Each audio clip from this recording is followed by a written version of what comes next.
ఇవాల్టి కథ పాతాళ రాక్షసుడు. మగధ దేశపు రాజు శక్తిసేనుడి పరిపాలనలో కలతలు బయలుదేరి వేరువేరు తరగతుల మధ్య కలహాలుగా పరిణమించి అరాచక పరిస్థితి ఏర్పడింది. అన్ని మతాల వారు, వృత్తుల వారు, కులాల వారు తమ తమ వృత్తులకు, వ్యాపకాలకు ఉద్వాసన చెప్పి యుద్ధానికి దిగినట్టుగా తయారయ్యారు. ఈ పరిస్థితిని అదుపులో పెట్టటానికి శక్తిసేనుడు ఏవో శాసనాలు చేశాడు. కానీ ఆ శాసనాల ఆధారంతోనే ప్రజలు మరింతగా అంతఃకలాలకు కొనసాగించారు. రాజు తన అసమర్థతను గ్రహించి మంత్రి, పురోహితుడు అయిన యజ్ఞశర్మను ప్రజా జీవితం ఇలా కంటకప్రాయం అయిపోతున్నది, ఈ పరిస్థితులలో సరి అయిన పరిపాలన జరగాలంటే ఏమి చేయవలసి ఉంటుందని అడిగాడు. దానికి యజ్ఞశర్మ, రాజా, నీ అనుమానాలు తీరగలనందుకు ఒక చిన్న ఇతిహాసం చెబుతాను, శ్రద్ధగా విను అంటూ ఇలా చెప్పసాగాడు. పాతాళ లోకంలో రాక్షస రాజ్యం సుభిక్షంగా ఉండే రోజుల్లో అఘోరుడనే రాక్షసుడు అల్లర్లో లేవనెత్తి అలజడి కలిగించసాగాడు. అది చూసి రాక్షసరాజు అఘోరుణ్ణి పాతాళం నుంచి బహిష్కరించాడు. ఆ విధంగా అఘోరుడు భూలోకానికి రావడం జరిగింది. వస్తూనే వాడు ఒక ఏడారి ప్రాంతంలో అడుగుపెట్టాడు. అక్కడ వాడికి ఏ విధమైన తిండి దొరకక మనుషులుండే ప్రాంతాలకు వచ్చి అందిన మనుషులను విరుచుకు తినసాగాడు. ఇందువల్ల భూలోకంలో పెద్ద సంచలనం కలిగింది. అఘోరుడు ఎప్పుడు ఏ ప్రాంతానికి వస్తాడో తెలియదు, ఏ క్షణాన ఎవరికి చావు మూడుతుందో తెలియదు. భూలోకంలో చాలా దేశాలున్నాయి. ఎవరి భాష వాళ్ళది, ఎవరికి వాళ్ళే అందరికన్నా గొప్పవాళ్ళు. ఏ రెండు దేశాలకు పడదు. ప్రతి దేశము ఇతర దేశాలను జయించి వాటిపై పెత్తనం చెలాయించాలని చూస్తుంది.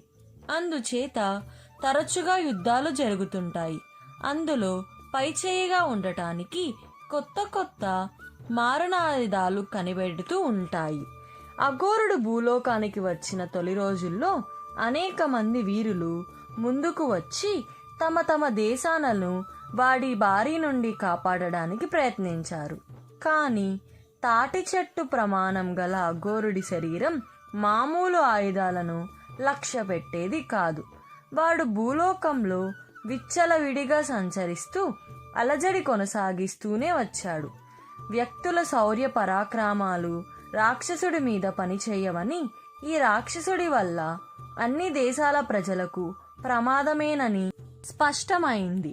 అప్పుడు దేశ దేశాల రాజులందరూ ఒక చోట సమావేశమై కర్తవ్యం గురించి చర్చించారు. అందరిలోకి అనుభవజ్ఞుడైన ఒక రాజు ఇలా అన్నాడు: 1,00,000 చీమలు కలిసి ఒక పాముని చంపగలుగుతున్నాయి. గడ్డిపోచలను కలిపి నేసిన తాడు మదుపటేనుగును బంధించడానికి పనికి వస్తున్నది. ఐకమత్యానికి మించిన బలం లేదు. భూమి మీద మనుషులంతా ఒక్కటైతే ఆ రాక్షసుణ్ణి ఎదుర్కోవడం పెద్ద సమస్య కానే కాదు. ఇంతకంటే మంచి ఆలోచన లేదని అందరూ ఒప్పుకున్నారు. అఘోరుణ్ణి ఎదుర్కోవడం కోసం మర్నాడే ప్రజలంతా ఒకచోట కూడసాగారు. వందలు వేలతో ఆరంభమై జనసమూహం లక్షలకు కోట్లకు చేరుకున్నది. భాషలను గురించి, సంస్కృతులను గురించి మర్చిపోయి అందరూ ఒక్కటైపోయారు. ఈ మహాసైన్యం 2 రోజుల్లో అఘోరుణ్ణి అందుకున్నది. వెంటనే రాక్షసుడికి, జనసమూహానికి యుద్ధం ఆరంభమైంది. వాణ్ణి చూసి గాని, వాడి పాదాల కింద నలిగి చస్తామని గాని ఎవ్వరూ భయపడలేదు. క్షణాల మీద పోయి అఘోరుని మనుషులు కమ్మేశారు. అంతటి రాక్షసుడు తన జీవితంలో మొదటిసారిగా భయం అంటే ఏమిటో తెలుసుకున్నాడు. ఇంతమంది జనం దాటికి తన వజ్ర శరీరం కూడా తట్టుకోలేదని వాడికి తెలిసిపోయింది. అందుకని వాడు జనాన్ని ఎదుర్కొనే ఆలోచన కట్టిపెట్టి పరుగు లంఘించుకున్నాడు. పరిగెడుతున్న వాడి కాళ్ల కింద ఎవరో నలిగి చచ్చారు. వాడి శరీరం మీదకు పాకిన మనుష్యులు కిందకి దూకి కాళ్ళు చేతులు విరుచుకున్నారు. అయితేనేం ప్రజలకు వాడి పీడ వదిలింది. అటు తర్వాత అఘోరుడు మనుషులను ఎదుర్కోవడానికి 2-3 ప్రయత్నాలు చేసి ఘోరంగా దెబ్బతిని చావు తప్పి కన్నులొట్టపోయినట్టు అయిపోయాడు. తరువాత వాడు అరణ్యాలను ఆశ్రయించి తన జీవన విధానం మార్చుకొని పొదుపుగా జంతువులని చంపి తినసాగాడు. లేకపోతే వారం రోజుల్లో అడవంతా ఖాళీ అయి తాను తిండికి మాడవలసి వస్తుంది. అయితే వాడికి నరమాంసం మీద భ్రాంతి తగ్గలేదు.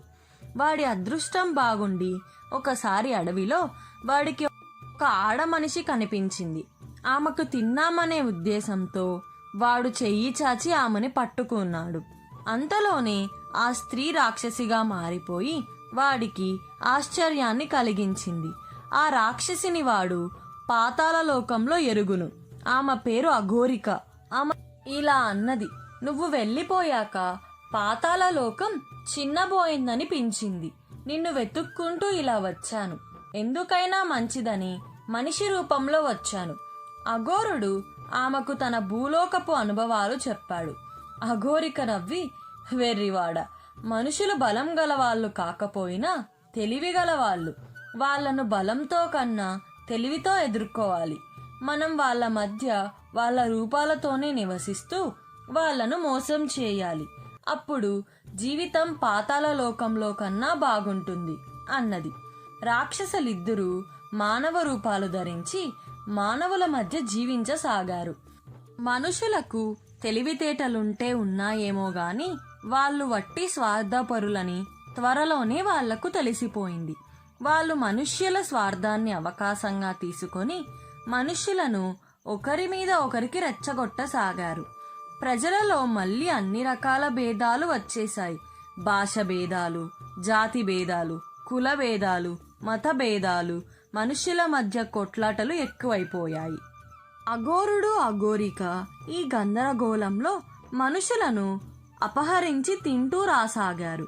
మనుషులు ఒకరినొకరు అనుమానించుకుంటూ తమ మధ్యనే ఉన్న రాక్షసులను అనుమానించలేకపోయారు. రాక్షసులకు ఈ జీవితం చాలా బాగుంది. వాళ్ళు భూలోకంలోనే శాశ్వతంగా ఉండిపోదలుచుకున్నారు. వారి సంతతి క్రమంగా ప్రపంచం అన్ని మూలలకు విస్తరించింది. వాళ్ళు తమ సంగతి ఇలా హితబోధ చేశారు. మీరు రాక్షసులను తెలిస్తే మనుషులంతా ఒక్కటైపోతారు. మనిషి రూపంలోని రాక్షసుని వాళ్ళు ఎంతో ఆదరిస్తారు. అందుకే మనకు క్షేమం.